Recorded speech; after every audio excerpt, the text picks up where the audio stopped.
Welcome to TG24 TV. నేను స్మరత.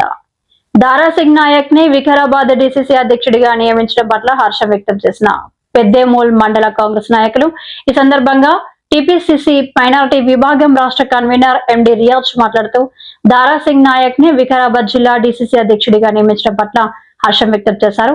పెద్దేమూల్ మండల కేంద్రంలో నుండి గిరిజన బిడ్డను DCC అధ్యక్షుడిగా నియమించడం హర్షణీయమన్నారు. కార్యక్రమంలో Siddipet collector Haimavathi, DRDO Jayadev Arya, RDO, DPM, APM Surender, MRO, MPTO, single window chairman Shivaiah, AMC డైరెక్టర్లు, సింగిల్ విండో డైరెక్టర్లు జంగపల్లి ఐలయ్య, సంజీవరెడ్డి, బాలరాజు, రాంబాబు నాయక్, సారయ్య, రమేష్, దాము, అక్బర్, తిరుపతి నాయక్, ఎల్లయ్య, వెంకటయ్య, రాజిరెడ్డి, మల్లారెడ్డి తదితర అక్కన్నపేట మండల నేతలు, అధికారులు పాల్గొన్నారు. మహిళా శక్తిని మరింతగా అభివృద్ధి చేసే దిశగా ఈ కార్యక్రమం మహత్తరమైనదని అధికారులు పేర్కొన్నారు. తెలంగాణలో ఉన్నటువంటి ఆరోగ్యులందరికీ కూడా శారీరక ఇందిరమ్మ చీర పెట్టాలని నిర్ణయం తీసుకొని ఇందిరమ్మ ఉక్కు మహిళ ఆ తల్లి జయంతి మన నవంబర్ 19 నాడు ఈ కార్యక్రమం ప్రారంభించి రాష్ట్ర వ్యాప్తంగా 18 సంవత్సరాల నుంచి 100 సంవత్సరాల దాకా బతుకున్న ప్రతి ఒక్కరికి కూడా చీరనిచ్చే కార్యక్రమాన్ని తీసుకొని ఈ రోజు హుస్నాబాద్ లో కూడా ఈ కార్యక్రమం ప్రారంభిస్తా ఉన్నాం. ఈ కార్యక్రమంలో నాతో పాటు పాల్పంచుకున్నటువంటి గౌరవ జిల్లా కలెక్టర్ గారు, DRDO గారు, RDO గారు, సింగిల్ అధ్యక్షులు, లైబ్రరీ చైర్మన్ గారు, మార్కెట్ చైర్మన్ గారు, అదేవిధంగా మండల మహిళా సమితి అధ్యక్షురాలు, గ్రామాధ్యక్షులు, వివిధ సంఘాలకు సంబంధించిన నాయకులు, స్థానిక అధికారులు, స్థానిక నాయకులు, వారికి అందరికీ నమస్కారం తెలియజేస్తా ఉన్నాను. మహిళలకు సంబంధించి ప్రభుత్వం అనేక కార్యక్రమాలు తీసుకుంటా ఉంది. మహిళల అభివృద్ధి అయితేనే సమగ్ర అభివృద్ధికి అవకాశం ఉంటుంది, ఒక అడుగు ముందు చేయగలుగుతామనే ఆలోచనతో ప్రభుత్వం అన్ని రకాల చర్యలు తీసుకుంటా ఉంది. 10 సంవత్సరాలుగా మీకు ఒక కొత్త రేషన్ కార్డు కావాలంటే గుర్తి కూడా రేషన్ కార్డు లేకుంటే 10 సంవత్సరాలుగా వస్తున్న 2 బియ్యాన్ని తినలేక బయటికి రీసైక్లింగ్ అమ్ముకోవడానికి పరిస్థితి నుంచి అలా సన్నలు చేయించడం, కొత్త రేషన్ కార్డు నుంచి అడిగిన వాళ్ళందరికీ కూడా రేషన్ కార్డు ఇచ్చే ప్రక్రియ చేస్తా ఉన్నాం. 200 యూనిట్ల ఉచిత విద్యుత్ ఇస్తా ఉన్నాం. అధికారులకు వచ్చిన 2వ రోజే మహిళలందరికీ ఉచితంగా ప్రయాణం చేసే సౌకర్యాన్ని కలిగిస్తాం. ఇవాళ సోదరి మనం అడుగుతున్నట్టుగా తెలంగాణ వ్యాప్తంగా అన్ని మండలాల్లో మండల సమైక్యల ద్వారా బస్సులు ఆర్టీసీకి తీసుకొని మీకు తిరగడమే కాదు, బస్సుల యజమానులను కూడా యజమాని మాట్లాడే సందర్భంగా చేస్తున్నాం. పెట్రోల్ బంక్ కూడా అవసరం ఓపెన్ చేసుకోవచ్చు. రాయలసీమ జిల్లాలో ఉన్న ముఖ్యమంత్రి గారు విజయకాంత్ ప్రభుత్వాలు మీరు ఎంతమంది ఉన్నారు? ఏమైంది పెట్రోల్ బ్యాంక్ జిల్లా సమైక్య అంటే 4 లక్షలు సంపాదిస్తా ఉన్నాం, 2 లక్షలు కలుసుకోవాలి, 2 లక్షలు వెళ్తారు. మండల సమైక్య బస్సు వస్తే పక్కన చిగురుమాడు మండలం మీద పొద్దులు చెప్తా ఉన్నాడు.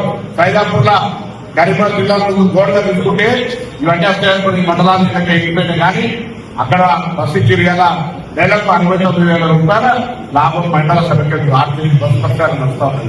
ఈ విధంగా సోలార్ సంబంధించవచ్చు, అగ్రికల్చర్, సెరికల్చర్, హార్టికల్చర్ తో పాటుగా ఉపాధి అవకాశాలను మెరుగుపడడానికి అన్ని రకాల సహకారం అందిస్తా ఉన్నాను. ఈ సందర్భంలో ఇంకా మీకు ప్రభుత్వము, బ్యాంకులు ఎంత అప్పియడానికి ఉంది, అవి కూడా వడ్డీ లేకుండా హుస్నాబాద్ మండలం ఎంత వడ్డీ కట్టాం చెప్పను? 60 లక్షలు మీరు వాడుకున్న పైసలకు ప్రభుత్వం వడ్డీ కట్టింది. మేము ఇంకా 60 కాదు 6 కోట్ల రూపాయల వడ్డీ అవసరమైతే కూడా ప్రభుత్వం కట్టడానికి సిద్ధంగా ఉంది. మీరు వ్యాపారం చేసి ఆర్థికంగా ఎదురమని చెప్తామని ఎలా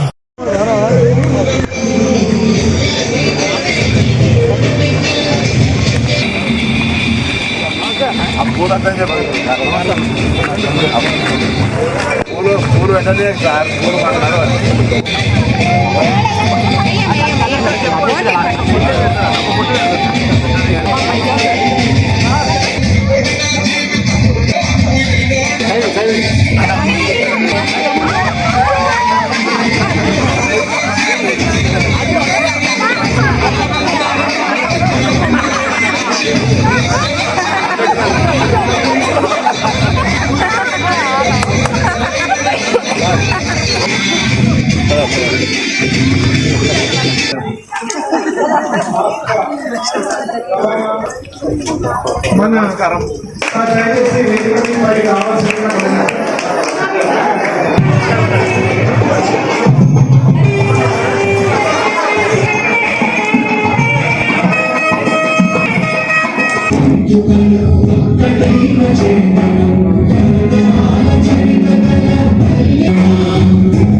సిద్దిపేట జిల్లా కలెక్టర్ హైమావతి ఐఏఎస్ మేడం గారికి ఆర్టీఓ వారియర్ సార్ గారికి వేదికపై ఉన్న పెద్దలందరికీ అలాగే ప్రెస్ మిత్రులకి విలేకరులకి పత్రికా మిత్రులకి 36 గ్రామ సంఘాల నుండి వచ్చిన వివో పంపిణీ మన హానరబుల్ సీఎం గారు రేవంత్ రెడ్డి గారు 1 కోటి మంది మహిళలని కోటీశ్వరులు చేయాలనే లక్ష్యంగా ఇందిరా మహిళా శక్తి తీసుకొని భాగంగానే పుట్టి దేవరాజు మేడం గారు చాలా మంది అధికారులతో చర్చించి మరి ఈ నీలి కలర్ చీరని ఎందుకు సెలెక్ట్ చేశారంటే మన మహిళలు ఆకాశం కూడా లేదు. మన సీఈఓ మేడం గారు ప్రత్యేకంగా ఈ డిజైన్ ఏర్పాటు చేయడం జరిగింది. కాంగ్రెస్ ప్రభుత్వం ఇస్తుంది. అదేవిధంగా సార్ గురించి చెప్పాలంటే మన కాన్స్టిట్యూన్సీని చాలా అభివృద్ధి చేశారు. ఇంకా కూడా అభివృద్ధి చేస్తారని నేను అనుకుంటున్నాను. అందులోనే ఇందిరా మహిళా శక్తి పక్షాన తెలంగాణ రాష్ట్ర ప్రభుత్వం పక్షాన ఆడబిడ్డలందరికీ సహాయ పెట్టాలని తెలంగాణ ప్రభుత్వం పక్షాన చీరే ప్రతి మహిళకు 18 సంవత్సరాలు పైబడ్డ మహిళకు చీర ఇచ్చే కార్యక్రమాన్ని ప్రభుత్వం తీసుకుంది.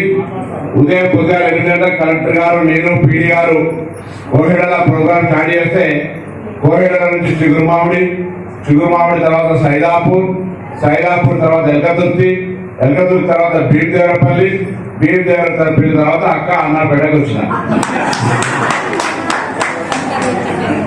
ఇక్కడికి వచ్చి 10 నిమిషాలు ఉస్మానాబాద్ పోయి మళ్ళీ హైదరాబాద్ పొద్దున 5 గంటలకు ఢిల్లీ 5 గంటలకు నాకు మీటింగ్ ఉన్నది. కారణం ఇంత పనికి ఒత్తిడిన్నా ఇవాళ రేపట్ల మహిళలందరికీ చీరలు ఇచ్చే కార్యక్రమాన్ని ప్రభుత్వం తీసుకున్నప్పుడు అందరికీ మహిళా సంఘాలు గ్రామాన్ని ఇప్పటికే మహిళా సంఘాల నాయకులకు చీరలు చేరినాయి. అందరూ కూడా పొట్టు పెట్టి మహిళా సంఘాలకు ఇచ్చే కార్యక్రమాన్ని విజయవంతం చేయండి. నేను టెలిఫోన్ మెసేజ్ పంపిన ఎంతమందికి వచ్చింది ఎంతమంది జరిగినా నా ఫోన్ వచ్చిందా వాయిస్ కాల్ వచ్చిందా విన్నర్ సగం చేయలేవాడు రాలేదు రాలే అందరికి ఎంతమంది వచ్చిన కోసం చేయలేవాడు టికెట్ అడుగుతున్నా అందరికి నిన్న ఫోన్ చేసిన మాట్లాడే కదా అక్క నమస్తే అందరు బాగున్నారా అని అడిగి చీరలు వస్తున్నాయి మీ అందరూ ఆశీర్వదించుకుని ప్రభుత్వాన్ని అని అడిగిన ఈ నిన్ననే చెప్పిన ఇవాళ ఈ కార్యక్రమం జరుగుతూ ఉంది. ఫోన్ రాలే వచ్చినా కొంతమంది లేవట్లేదు ఎందుకు మీరు ఏం కావాలో చెప్పారు ఇస్తారు అన్నప్పుడు ఫోన్ లేవట్లేదు. అయితే ఈరోజు ఇక్కడ ఇప్పుడు మహిళలకు సంబంధించి చీరలు ఇస్తాను. నాకు కూడా ఒక అక్క చెల్లె ఉంది. మామూలు అందరినీ మామూలు చెప్తా దేవుని గుళ్ళ పోతాం. నేను కూడా దేవుని మొక్కుతాను. దేవుని మొక్కుతాం అన్ని చెప్తాం ఆశీర్వదం కోరుతాం. కానీ నాకు విశ్వాసం ఉంది మన దగ్గర ఉన్న ఆడబిడ్డలను చూసుకొని వాళ్ళ ఆశీర్వాదం తీసుకుంటే అంతకంటే బలమైన రిపోర్ట్ లేదని అంటున్నాను. అందుకే ప్రభుత్వం ఆడబిడ్డలకు సంబంధించి ఉచితంగా అధికారంలోకి వచ్చి నాకు తెలియదు నేను ఇదే మంచి అయినా నాకు తెలియదు. ఆనాడు చెప్పిన మీరు ఎన్నికల్లో ఓటేంది అమ్మగారింటికి పోవాలన్నా అక్కగారింటికి పోవాలన్నా గుడి పోవాలన్నా బడి పోవాలన్నా దావన పోవాలన్నా ఉచితంగా బస్సు ఎక్కిస్తామన్నా బస్సు ఎక్కుతున్నారు కదా. అధికారంలోకి వచ్చి నేను అనుభవించాల ఊరికే బస్సు ఇక్కడ ఏదైనా ఇప్పుడే మా అక్క డిమాండ్ చేసింది మాకు కూడా బస్సు ఓనర్ కావాలని. బస్సు ఇచ్చినప్పుడు 150-200 మళ్ళా ప్రతి మండలానికి ఒక బస్సు 2 బస్సులు అవసరం ఇంకా ఇచ్చే కార్యక్రమాన్ని ముఖ్యమంత్రి గారు చెప్పారు. మీకు తొందరలో మీ మండల సంఘానికి బస్సు కూడా వస్తుంది. ఇది కాక 200 యూనిట్ల కరెంట్ వస్తుంది. కరెంటు వారు కూడా ఎందుకంటే సోలార్ ప్లాంట్ ఉంటుంది. మీ మండలం సోలార్ వచ్చిందా? తర్వాత సోలార్ కూడా వస్తాయి. రైతు పంటలు కొంటా ఉన్నారు. అదేవిధంగా ఇందిరమ్మ క్యాంటీన్లు అంటే ఇట్లా అన్ని రకాల కార్యక్రమాలలో మీరు భాగస్వామ్యం తీసుకుంటా ఉన్నారు. అమ్మ ఆదర్శ పాఠశాలలు ఇంకా అన్ని రకాల కార్యక్రమాలు మీ దగ్గర కొనసాగుతాయి. తర్వాత ఈ మండలాన్ని అది వచ్చి సురభి మెడికల్ కాలేజ్ ఇచ్చినప్పుడు మన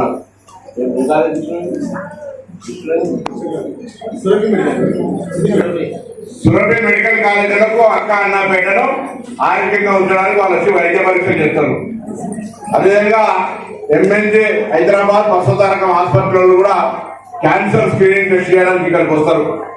లయన్స్ క్లబ్ వాళ్ళని కరీంనగర్ వాళ్ళను సిద్దిపేటలను కలిపి కళ్ళ డాక్టర్లను చూసినట్టు రమ్మంటాను. ఇది కాక ఆరోగ్యంగా ఉండాలని ప్లాస్టిక్ వాడదాన్ని స్టీల్ ప్లేట్ కూడా మహిళా సంఘాలకు ఇస్తారు. ఇవన్నీ ఎందుకు చెప్తున్నాం అంటే మీరు ఆరోగ్యంగా ఉండాలి. ఆరోగ్యంగా ఉంటే జరిగే లాభం మీరు ఇట్లా మీరే సుస్థి చేసి ఉంటే పిల్లల్ని పడిపోవడమో మీ ఇంట్లో కుటుంబ సభ్యులను వాళ్ళని వ్యవహారికంగా పని మీద పంపడానికో ఇబ్బంది అవుతుంది. మీరు ఆరోగ్యంగా ఉండాలి. ఆరోగ్యంగా ఉన్నటువంటి ఇల్లాలు ఆ ఇంటిని మొత్తాన్ని నడపగలిగేటువంటి శక్తి ఉంటుంది. కాబట్టి మొన్న ఈ మధ్య మనం తెలంగాణ ప్రభుత్వం తరఫున సర్వే చేసినాం. సర్వేలో సుదర్శన్ రెడ్డి జడ్జి గారితో రిటైర్డ్ జడ్జి తోటి ఒకటి ఒక ఎక్స్పర్ట్ కమిటీ రివ్యూ చేసినాం మేడం. It's fact. చేస్తే అందులో ఎవరు ఉన్నత స్థానానికి ఎదిగిండ్రు అని ఒకసారి ఎక్కువ పెద్దగా బాగా పైకి ఎవరు ఎదిగిండ్రు అనేటువంటి ఒక సర్వే చేస్తే భూమిలో ఎదిగి అనుకుంటున్నా మీరేమో భూమి పైసలా కులమా? ఆరోగ్యం కూడా. ఇంకోటి చదువు. ఈ 3 భూమిలోడైనా పైసలు బాగున్నోళ్ళైనా కులం ఏదైనా వాళ్ళకంటే ఎదిగినోడు వీటన్ని లేకుండా ఉండి కూడా చదువుతో ఎదిగినటువంటి వాళ్ళే గొప్పగా ఉన్నారు. నేను ఎందుకు మీరు ఆరోగ్యంగా ఉండాలంటున్నా? మీరు ఆరోగ్యంగా ఉంటే పూట తిన్నా తినకపోయినా పిల్లల్ని గట్టిగా చదివిస్తే పొద్దున వాళ్ళు ఉన్నతంగా ఎదుగుతారు. ఉన్నతంగా ఎదగడానికి అవకాశం రావాలి. మన పక్కన బీజేపల్లి మండలం ఎర్రవేలి నుంచి ఒక కలెక్టర్ ఉన్నది ప్రియాంక అంటారు.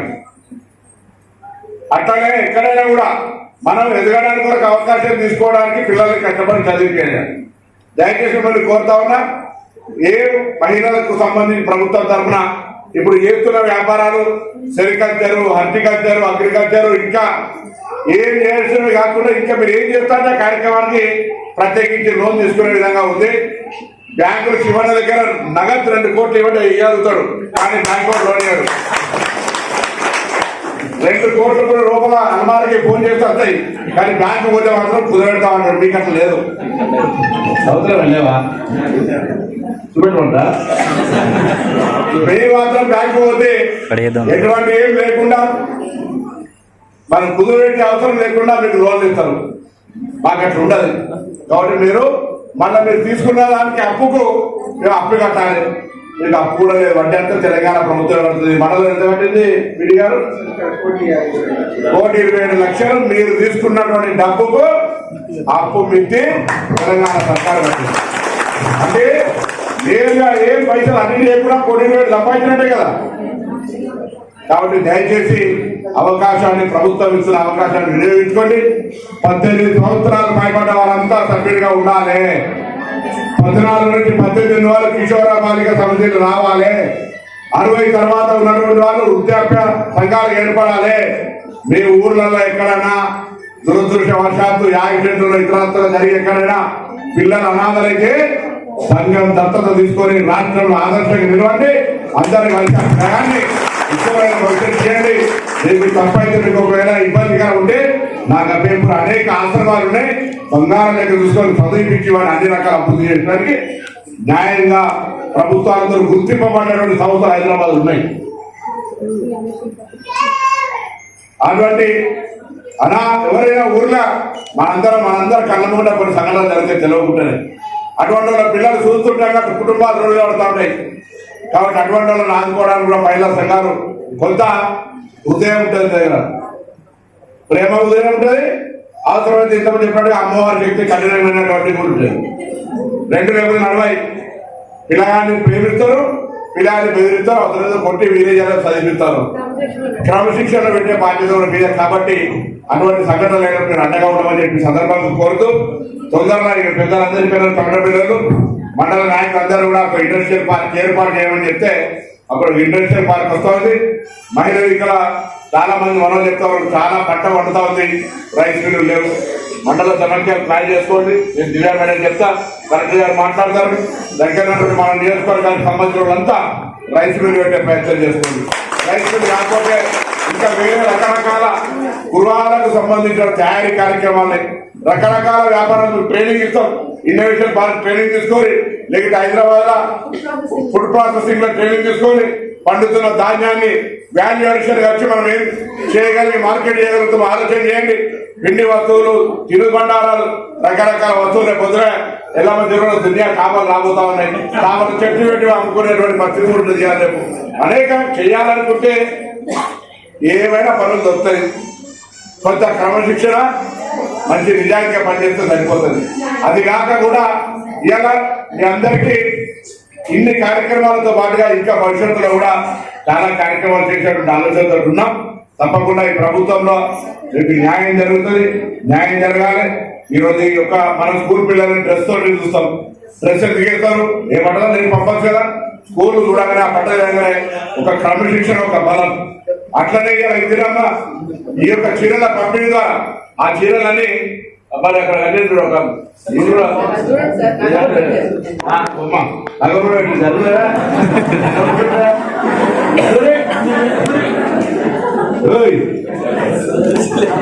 చీరలు నాకు మధ్య వడ్డానికి ఇట్లా మొత్తం మంది కట్టుకొని ఒక ఊర్లో అందరు బట్టల క్వాలిటీ ఉంది. మునుపటికి బెదురు కట్టినటువంటి పరిస్థితి అవసరం లేదు. మీ అందరూ చాలా మంది మహిళా సంఘాలు సిరిసిల్లాకు పోయి ఆ క్వాలిటీ చూసారు. మీ డైరెక్టర్ గారు దివ్య గారు మహబూబ్ నగర్ కూడా చూపించింది. అట్లా చూసి ఏ ఇబ్బంది లేదు. తప్పకుండా మీ అందరికీ కార్యక్రమాలు జరుగుతాయనే మాట సందర్భంగా మరొకసారి మనవి చేస్తూ, మరి ఇంకా ఏ కార్యక్రమం చేసినా మీకు అండగా ఉంటా. నేను వ్యక్తిగత సోదరుడిగా అన్ని రకాల కార్యక్రమాలకు అండగా ఉండే విధంగా మీరు ఎదగాలి. త్వరలోనే అన్ని రకాల ఆరోగ్యంగా ఉండే విషయం, విద్యా విషయం లోపల, వైద్యం విషయం లోపల, వృత్తిపరంగా ఎదగడానికి అన్ని రకాల సహాయ సహకారాలు చేస్తారనే మాట ఈ సందర్భంగా మరొకసారి మీ అందరికీ నా హృదయపూర్వకంగా ధన్యవాదాలు.